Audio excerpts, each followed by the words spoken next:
Siguiendo con las leyendas mexicanas, hoy les comparto una que habla sobre un dios de los antiguos pobladores. Quetzalcóatl, la serpiente emplumada. Quetzalcóatl, el más importante de los dioses mexicas, posee un hermoso nombre, que significa serpiente emplumada, en el dulce idioma náhuatl.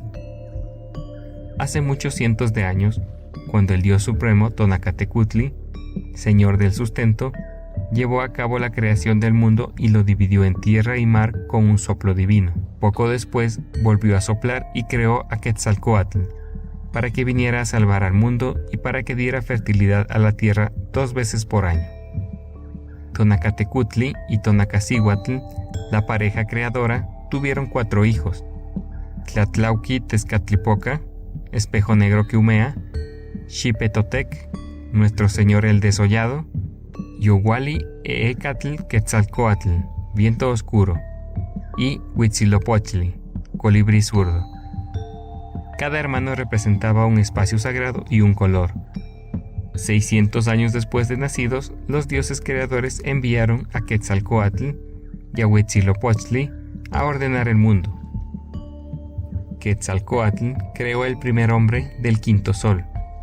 Recordemos que los mexicas creían en que la creación del mundo había pasado por 4 soles o etapas hasta llegar a ser lo que es actualmente.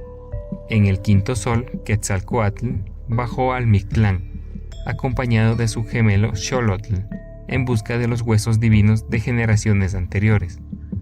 Con ellos daría forma a los nuevos hombres, rociándolos con su sangre.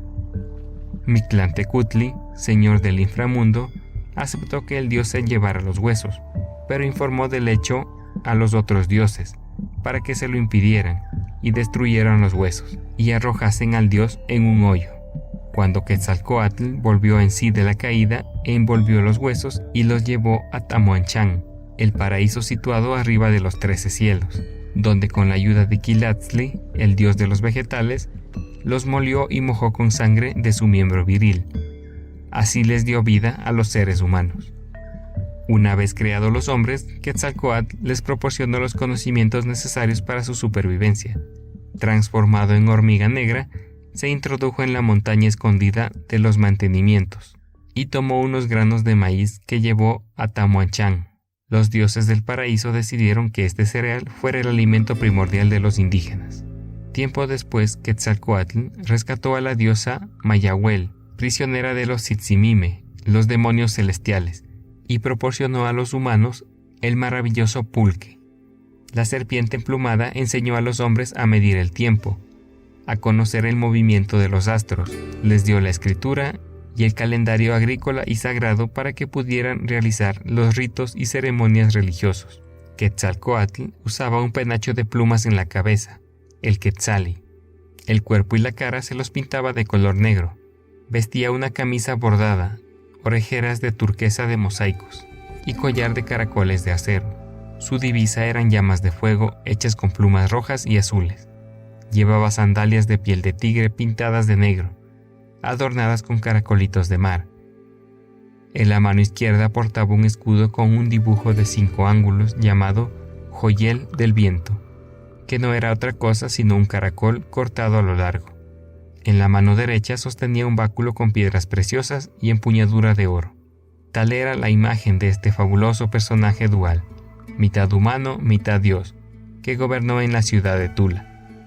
En Tula todos adoraban a Quetzalcóatl. Tenía un templo muy alto y bello. Su casa estaba construida de chalchihuites, el jade mexicano, de plata y de conchas rojas y blancas. Era un gobernante muy rico, y todo lo que se producía bajo su auspicio crecía y se daba en abundancia, sobre todo el maíz. A sus súbditos no les faltaba nada. Todo iba de las 1000 maravillas en Tula, hasta que 3 sacerdotes llamados Huitzilopochtli, Titlacahuán y Tlacahuepan intrigaron en su contra. Un día, Titlacahuán, convertido en anciano por sus poderes mágicos, solicitó ver al dios Tlatuani. Después de mucho insistir con sus sirvientes, le dejaron entrar a la habitación del dios, quien se encontraba indispuesto. Quetzalcóatl lo recibió diciendo que ya le esperaba. Como le dolían el cuerpo, las manos y los pies, el mago le dio una pócima para calmar sus dolores y le dijo que debería ir a Tullantla-Toallán a consultar a un viejo doctor muy sabio. Quetzalcóatl probó la medicina y le gustó. Después de beber varios vasos, se emborrachó, pues había bebido teometl, pulque. Avergonzado, Quetzalcóatl decidió dejar Tula. En su largo caminar llegó a un sitio llamado Cuautitlán, entre los árboles, donde se encontraba un árbol grueso y largo.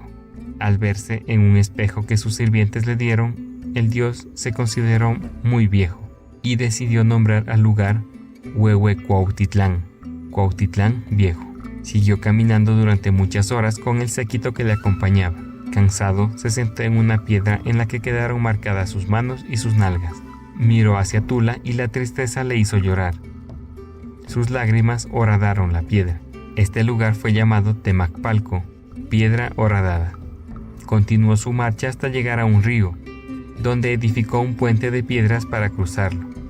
Este lugar recibe el nombre de Tepanoayán, donde se pasa sobre piedras. Caminó y caminó hasta que se encontró con los 3 malvados sacerdotes que le preguntaron a dónde se dirigía. El dios les dijo que a Tlapayán. Los magos quisieron disuadirlo, mas no lo lograron. Continuó su camino haciendo diversos prodigios hasta que llegó al mar, de donde partió para siempre en una balsa de serpientes, con la promesa de que regresaría en el año de Seacatl. Pero Quetzalcóatl aún no ha regresado. Cuando los españoles conquistadores llegaron a tierras mexicanas, los indios pensaron que Hernán Cortés era el esperado Quetzalcóatl, pero se equivocaron, y la equivocación costó la caída del Imperio Mexica y el sojuzgamiento de todos los pueblos indígenas. Gracias por escuchar esta leyenda. Espero les haya gustado y me apoyen con un like y suscribiéndose al canal. Hasta la próxima.